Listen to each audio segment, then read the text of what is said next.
নমস্কার। আজ সকালে কি লেখা আছে কপালে অনুষ্ঠানে পিতৃপক্ষের তর্পণ কখন করা উচিত তার নিয়মাবলী আমি শ্রী শঙ্করাচার্য আপনাদের কাছে পরিবেশন করছি। আগামী রবিবার 21শে সেপ্টেম্বর এবং বাংলার 4 তারিখ আশ্বিন মাসে 4 সেই দিন তর্পণ। সেই তর্পণ আশ্বিনের শারদ প্রাতে মহালয়া, আগামী রবিবার মহালয়া। এই মহালয়ার তিথি বা সময়, কোন সময় শুভ বা কোন তিথিতে করলে মহালয়ার তাৎপর্য একদম সঠিক এবং সাফল্য লাভ করে।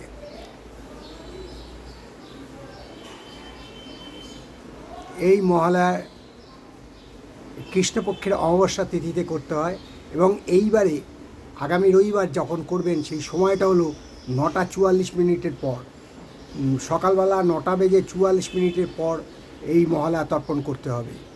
এই মহালয়া তর্পণের ওই সময় শুধু তর্পণের সময়, একে কৃষ্ণপক্ষের অমাবস্যা তিথি থাকবে, তার উপর 9:44 পর যে সময়টা আসছে সেই সময়ে পেতপক্ষের পক্ষে অর্থাৎ পিতৃপক্ষকে যে তিল জল দান বা জল তিল দান করবেন, সেই পিণ্ড দান করবেন, সেইটাই তর্পণের শ্রেষ্ঠ সময়। তাই মহালয়ার প্রাক পর্বে আপনাদেরকে মহালয়ার যে তাৎপর্য, কেন মহালয়া হয় এবং এই অমাবস্যায় পিতৃপক্ষের তিল তর্পণ আমরা কেন এরমভাবে মানি, সেইটাই আপনাদের কাছে বোধগম্য করলাম।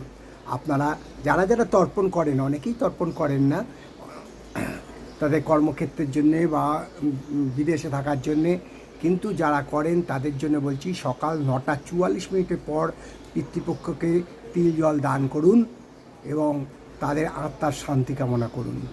আপনি আশীর্বাদ চেয়ে নিন যাতে আপনার পথ প্রশস্ত হয়, আপনার বাড়ির মঙ্গল হয়, আপনার বাচ্চাদের ভালো হয়, এই প্রার্থনা করুন এবং 14 পুরুষকে জল দান করুন। তবে অবশ্যই গঙ্গায় যদি গিয়ে করেন তাহলে নাম গোত্রগুলো লিখে নিয়ে যাবেন, কারণ পিতামহ, তার পিতামহ, পিতামহ, তার পিতামহ, সব নাম, তা মাতামহ, মাতামহী, এই নামগুলো লিখে, গোত্রগুলো লিখে নিয়ে যাবেন। এবং তর্পণের নিয়ম তো আপনারা জানেন, অতি অবশ্যই বস্ত্র জল যেন দান করেন, এইটা খেয়াল রাখবেন। তাই আপনাদের কাছে অনুরোধ, 9:44 পর আপনারা মহালয়ার পিতৃপক্ষের তর্পণ শেষ করুন, তাহলে সফল এবং সার্থকতা লাভ হবে। নমস্কার।